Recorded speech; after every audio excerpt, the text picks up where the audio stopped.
exercise was undertaken by the United Nations for elimination of discrimination against persons with disabilities. Nothing came out of it. And ultimately, the United Nations adopted something which was a non-compulsory guidelines or standard rules on the equalization of opportunities for persons with disabilities, which ultimately led to one of the most important documents as far as people with disabilities are concerned, and that is the Convention on the Rights of Persons with Disabilities, which was adopted on the 13th of December 2006. In fact, the core principle of the Convention reiterates all these questions of non-discrimination, equality of opportunity for men and women, and the right of disabled persons to full and effective participation and inclusion in society. Article 1 of the Convention explains the purpose of the Convention to promote and ensure the full and equal enjoyment of all human rights and fundamental freedoms by all persons with disabilities, and to promote respect for their independent dignity. One of the important features of the Convention was to appeal to the members that it is society's duty to accept persons with disabilities as a part of a human existence. It's something which cannot be avoided. If there are unfortunate people who have these problems, it is society's duty to not only accept them, but to help them out as much as possible. Here, once again, disability has been defined and discussed, set out the definition of disabilities earlier. Here it has been sort of brought together and encapsulated into the definition which goes as follows. Disability means those who have long-term physical, mental, intellectual or sensory impairments which in interaction with various factors may hinder their full and effective participation in society on an equal basis with others. India was a member of the proclamation and have adopted the Convention and the rules set out therein. In fact, our Indian Constitution, I have spoken about Article 14 and 21. These are articles which come under the chapter what we call fundamental rights. Under this chapter, there are various fundamental rights, and Articles 14 and 16 deal with equality. As I said in the very beginning, equality before the law, equality in matters of employment, coupled with Article 21, which is the right to life. Article 38 falls in what is known as Part 4 of the Constitution, which deals with the directive principles of state policy, which, though not enforceable, are the guidelines for governance, the guidelines for the legislature to frame laws. Article 38 makes it a duty on the state to promote the welfare of people and to make efforts to eliminate inequalities in status, facilities and opportunities amongst individuals.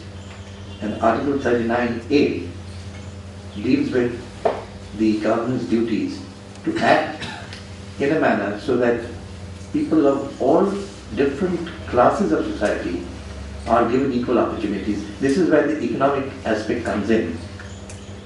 This is a provision under which an enactment has been an act has been enacted, known as the Legal Services Authorities Act, which provide for providing free legal aid, providing free legal advice, and also providing for the setting up of a national body for monitoring or implementing legal aid all throughout the country. This particular act also provides that this body can, if necessary, take up issues relating to human rights, problems which are being faced by human beings, citizens in the country, and to take up their causes by way of something known as social justice litigation. You may be familiar with the concept of public interest litigation. So social justice litigation, where not only the national body but the state bodies can also participate and file litigation in order to try and ensure to the people their rights to equality and rights to whatever benefits they're entitled to under the laws and under the Constitution. These laws are there. These laws are all there, but I guess what is very important is the mindset of the people who are to implement the laws. You have a Babu sitting in a particular office who is the head of a particular department of this kind, it's a social welfare. He has no contact with the grassroots level people. He has no contact with the ground level. He has no idea what's going on at that level. But he is to implement and make policies. These are some of the things which one thinks about as one goes about reading about these matters, dealing with these matters. What we require are people who are sensitive. What we require is a kind of a general education, legal education, awareness for people, to make them aware that this is an area which can succeed and where you can really do something if you are sensitized and committed. Without these aspects, and unless you are sensitized, there is no point in trying to have these laws. The Supreme Court, I will not be dealing with many case laws, just one or two, since the Chief Justice of the Delhi High Court will possibly deal with some. I'll just deal with one or two. There are cases in the Supreme Court which have been decided, keeping in mind the physical disabilities of a person to cover distances. One of the more famous cases is the Javed Abidi case, which possibly may be referred to, and that took note of the fact that a disabled person suffering from palsy, cerebral palsy, had to cover a long distance to reach the courts, to reach his office. And that was taken up as a cause. And thereafter, the courts felt that no, this is something which should be addressed and he should be given employment somewhere closer. He should be appointed there. Then you had another aspect, you had the case of Chandan Banik, where mentally disabled persons were kept in chains to try and control their violence, as sometimes it did take place. The court also came in and said, look, this possibly is not the way, try and find out some other means.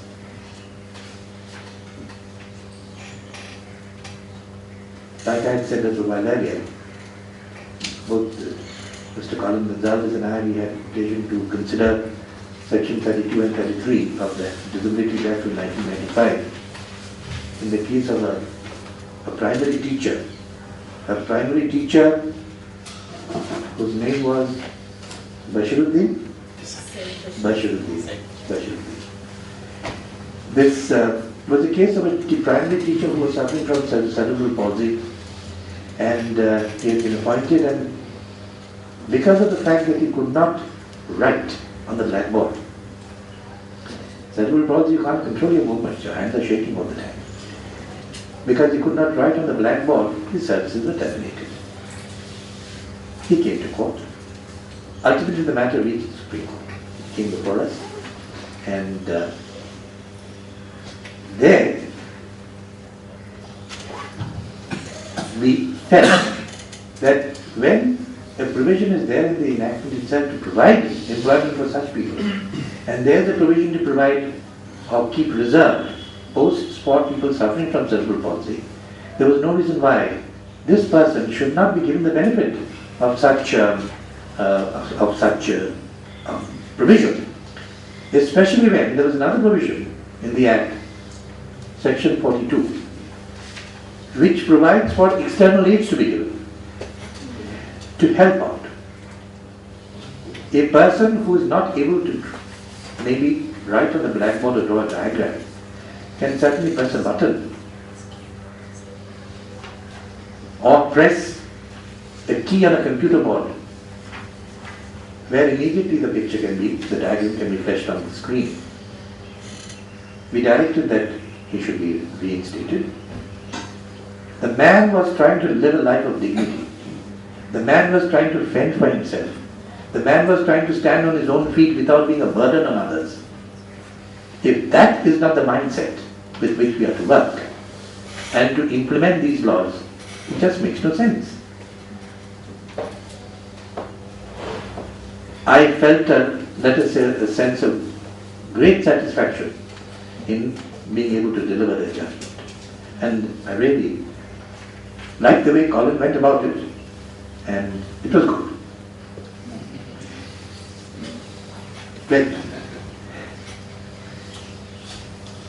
Well, there's really nothing that a person who is in some way hampered by some disability or the other from achieving greatness, from achieving things. All of you know the story of Helen Keller. You know the story of Beethoven. There are so many people, Stephen Hawking. These are people who overcame all their disabilities to become legends in their respective spheres. Closer home, in India, I don't know those who are here whether they are fond of or they see Hindi films, but you may remember a person called Ravindra Jain. Yes. You do? Ravindra Jain was a music director, completely blind.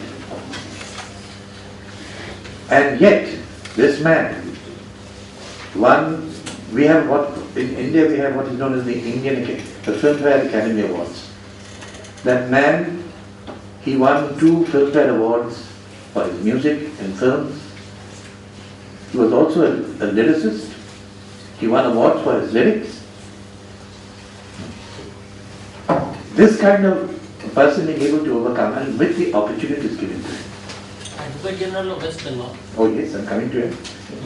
Justice Katwar, I'm coming to him.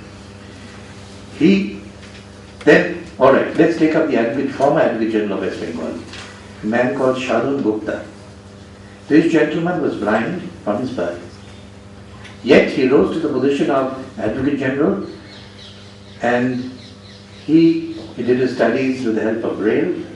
Oh, I forgot, Louis Braille was there itself. Louis Braille himself is an example. With the help of Braille, he used to prepare himself, and he was, I guess, God helps people who are unable to do a certain thing better in a different sphere, in a different way. He was so sensitive with his fingertips that he knew almost everything that there was to know in his brief. And he could tell you where everything was. You asked him a question, instantaneous replies. Absolutely right. Shadun Gupta. Go back to the 15th and 16th centuries. You heard of Surdas? Surdas? No. He was another great blind musician. He is known for having written over a lakh lyrics on Sri Krishna. These are just examples. All that is required is a little bit of help and assistance, which I think we as people in society are required to give, required to extend to such persons who can excel if they give them the opportunity to. Let me end on a very small note, a note of hope, optimism. Just recently I happened to come across an article relating to an organization called Miracle Couriers. Have you come across this? Miracle Couriers, alright. They are a set of people who are running a courier service from a place called Churchgate in Bombay. Justice Romero, you should be knowing. I've gotten the last 6 months. Anyway, from Churchgate It functions as a courier service. Nothing special about that. The only thing special about this courier service is that's why they call themselves miracle couriers, and they spell it with a K and not a C. 64 of the employees who are there are absolute stone deaf. Stone deaf, they cannot speak, nor can they hear. But these 64 people are employed by this very energetic entrepreneur, you could say. It's a profit-making organization which runs as a commercial organization. I forget the name of the gentleman, but he's employed these 64 stone-deaf people to run the organization, to help in the deliveries, and they have their own sign languages by which they function. They have clients like Videocon, they have clients like Godrej, Voice. They have some of the very biggest commercial companies, names in this country, for whom they work as their clientele. If only the corporate sector could come alive to their corporate social responsibilities, come forward with these schemes, and not only depend on the government to help out, I think things can go a long way. Friends, I think I've taken too long, but in any event, it has been interesting addressing all of you, and I think we can take things to a positive note if we can try and sort out things the way things have been contemplated under the United Nations Convention and also under our enactments. Thank you, friends. Before we'd like to throw open the place for discussion a little later, but just before that, I think we should, or rather, we thought it this way. We'll have Chief Justice Deepak Mishra also speaking on the theme, so that thereafter you could discuss the matter. Justice Mishra, over to you.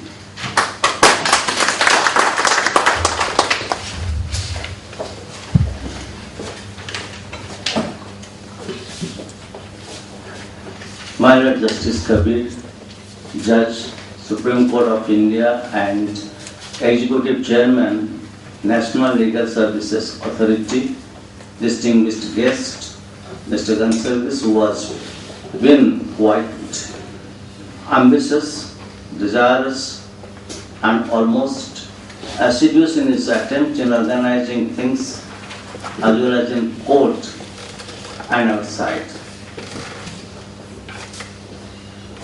My Lord Justice Kabir has already spoken about this disability concept and the statutory provision, the sensitivity, the perception, the sensibility, the requisite criteria from a citizen, a lawyer, and a judge.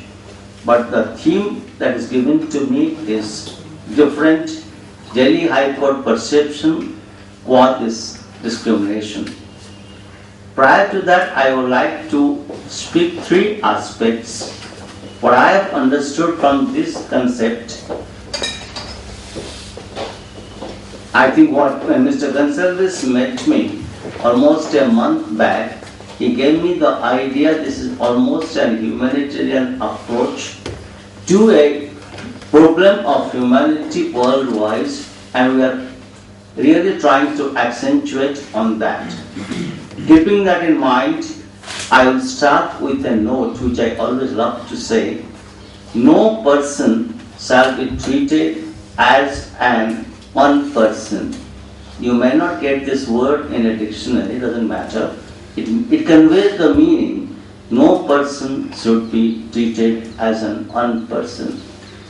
Secondly, I am a human, and whatever interests the entire Homo sapiens on the surface of the earth, it does interest me.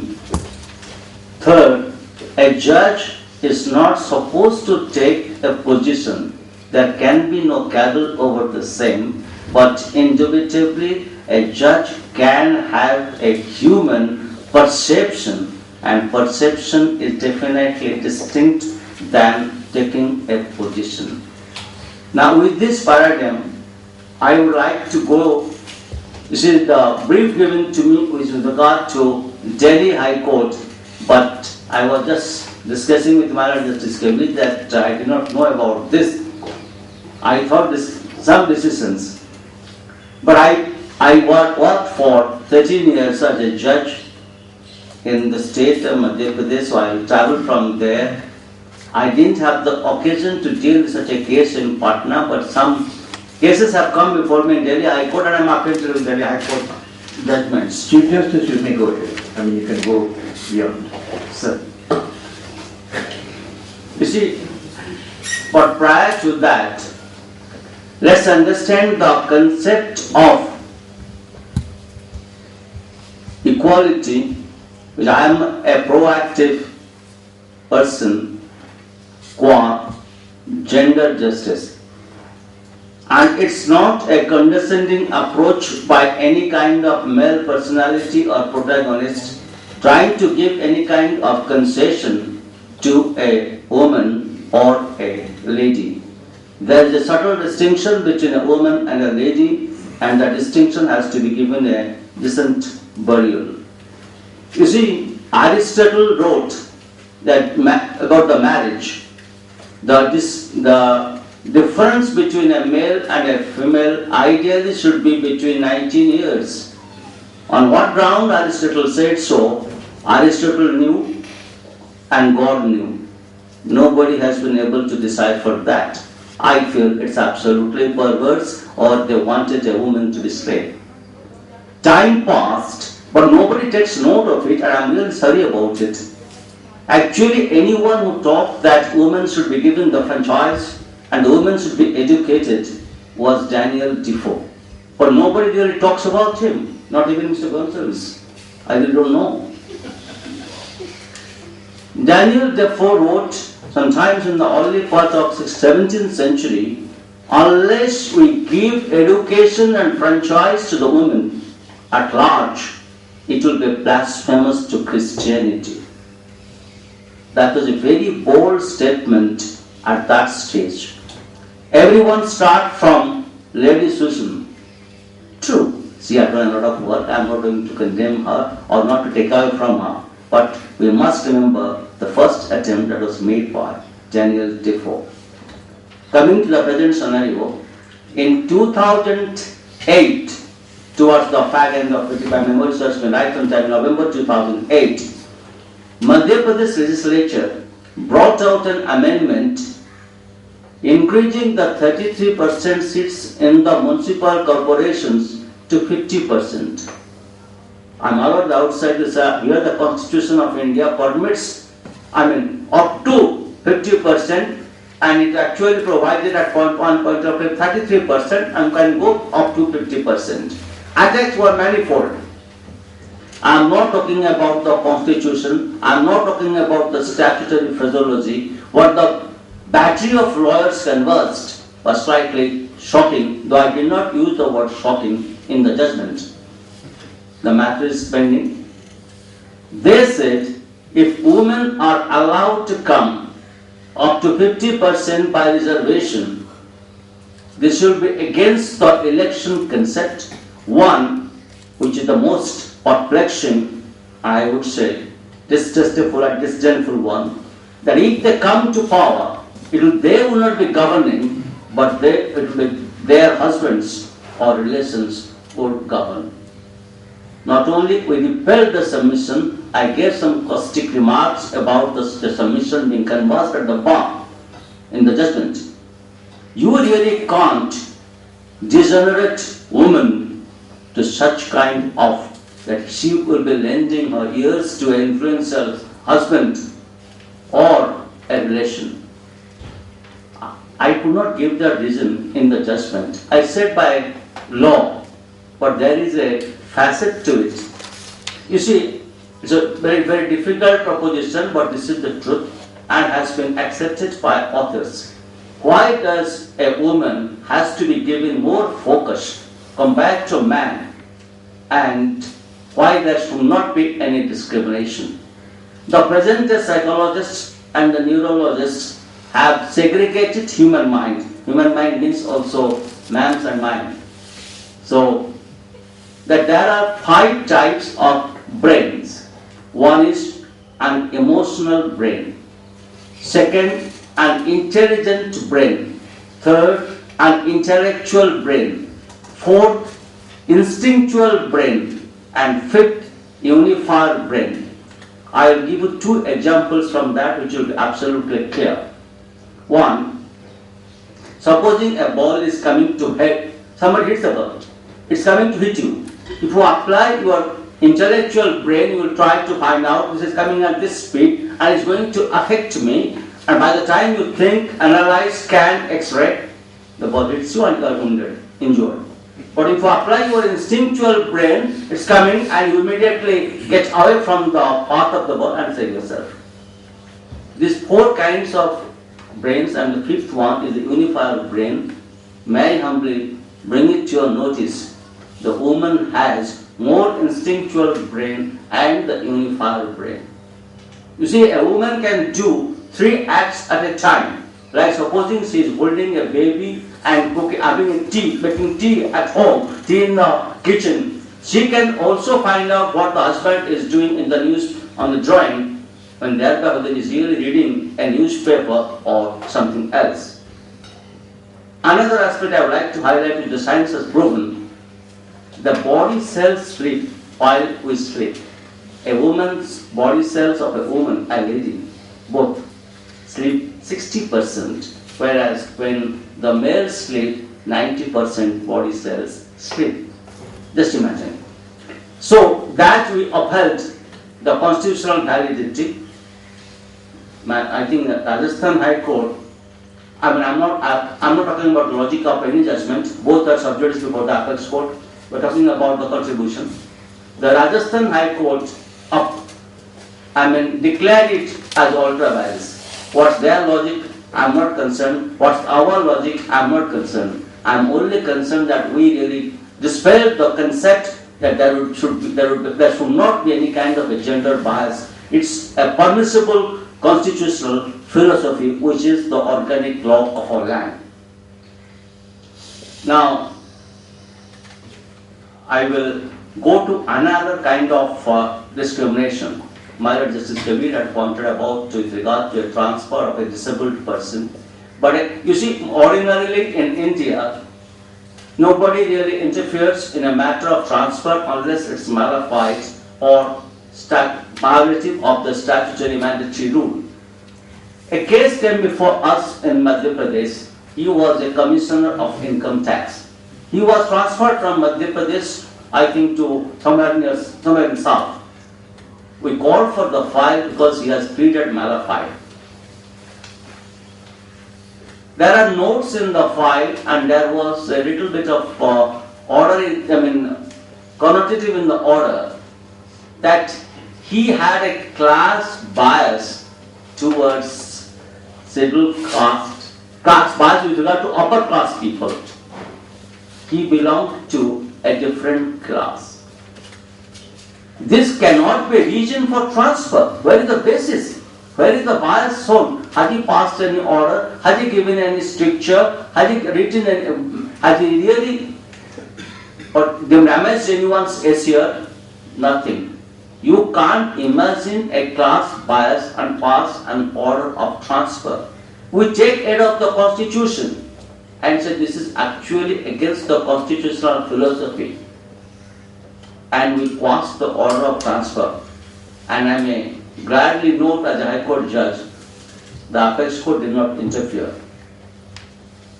These are the 2 aspects which and in the another judgment in Madhya Pradesh, I am not giving you the references because references are available in AIR or other journals or Manuvatra, but that's not a big thing. Because we are not holding a class, we are really trying to exchange ideas. A post in a medical seat failed for unreserved category. Lot of challenges were made that it must come to the general category. General category means both male and female can participate. The division bench held no, it has to be for a female category as has been done by the administration. because they relied on Article 15.1 and 15.3 that is affirmative in character, and if an affirmative step has been shown, you cannot derail it. It must go to the female. The purpose of saying all this is, I have got some judgments of Delhi High Court also, which are more anti-gender oriented without any kind of condescending. Because that is being taken exception to that who are you to give us the right. It's nobody gives the right. The right is there. Only thing this is very important. The right is there. It's been recognized, it's been acknowledged. Wisdom falls on those people, or wisdom dawns on those people who recognize and acknowledge. There's no question of conferment of any right. You see, my lord comes from Calcutta High Court. Of course, it's a 2010 judgment. I go to Calcutta. Now they say the Calcutta High Court has said discrimination in favor of a woman on certain circumstances, definitely, it has to be on certain circumstances, is permissible on the constitutional backdrop and the bedrock of constitutional philosophy. Now, from one case, I'll travel to another case that's from Calcutta to Kerala before I come to Delhi. The Kerala High Court, you see again the concept of gender. The amendment came to deprive the benefit of property to a daughter. You see, very ensanguined concept that is possibly had. That they said that she cannot get the right as a co-partner vis-a-vis the son. The High Court, to my mind, is correct in holding. I mean, it cited before me, I'll follow it with respect. It's discriminatory, arbitrary, because the purpose of Constitution is to create equal right between a son and a daughter as a co-partner, and that's the statutory right which has been recognized.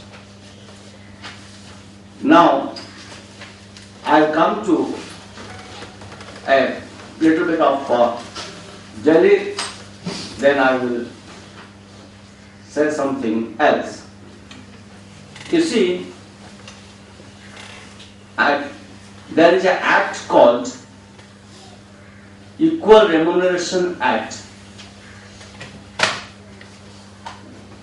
There is a special provision for women. Someone in Delhi was engaged and they were not paying the equal pay. Long back, before much debate was done, sometime in the year 80s, Delhi High Court said no, they are entitled to the equal salary. Another very interesting thing, all of us know about section 354 of the IPC, but our High Court has gone a step further. In college days, I'm not including anyone, not even myself, but whatever we have watched in college days, teasing ladies, I'll call them ladies, if ladies was regarded as a bravado or a fun, whatever it is. But Delhi High Court in 2010, last year, you see, the language used by the learned judge, I must appreciably state, not me, the immeasurable damage that each teasing does to a woman's self-esteem and the subsequent avoidance of at public places by a single woman has to be treated as coming under 354, and also it really affects gender equality. You see, we have to have a different perception of law while not taking position. That's my attempt is. Another case came before Delhi High Court that she again with regard to transfer, she was transferred to Secunderabad. She did not make a representation that I can't go to Secunderabad. The intellectuals who were sitting at the administration, they said she had a small child, she cannot function and perform her duties or function properly at Secunderabad. They cancelled. With the ground, she may not be able to function at Secunderabad, became High Court. I am prepared to go to Secunderabad, I can look after the job. On what basis, on what criteria, what yardsticks they have adjudged that I can't function. The High Court said, in the absence of any reason, in the absence of any representation, you can't say because she has a small child, she really cannot function at Secunderabad. That amounts to gender inequality. That's only 2010. And they said violates Article 14, 15 and 21 of the Constitution. Then again, how gender bias comes and how the courts intervene. There was an examination. In the examination, you are supposed to get some marks for extracurricular activities. Shall I call a woman or a lady? Anyway, I leave it there. A female had filled up the form saying that she had interest in extracurricular activities. Others have maintained golden silence, vaguely. They were given 40% marks, but she was not given. When the matter traveled to the court said, the people who have maintained silence like a sphinx, you have given them 40%, and the person who has said, she is interested in extracurricular activities and can articulate in extracurricular activities what is the justification for denying the privilege. The court acts the action of that kind of a marking and gave the benefit of promotion to the person concerned. Then, with regard to maternity benefit, it's a very good logic or converse, I must say. But the court was also quite, I would say, proactive, not positioned. The maternity leave was denied to a lady who was a contract employee. The argument of the state was that she was a contract employee, therefore she is not entitled to this maternity leave. The benefit was denied and the salary was not paid. The High Court held, which has been again upheld by the Supreme Court, summary dismissal, she is a lady. She was eligible to have this maternity leave. You can't discriminate because she is a contract employee and not an employee and deny the benefit. You can't do that. That will be actually infringing her constitutional right and focuses on your gender bias. That's not permissible. The court said you better give the benefit. Of course, Mr. Gonsalves will cite the judgment along with interest. You see, Ask for interest. the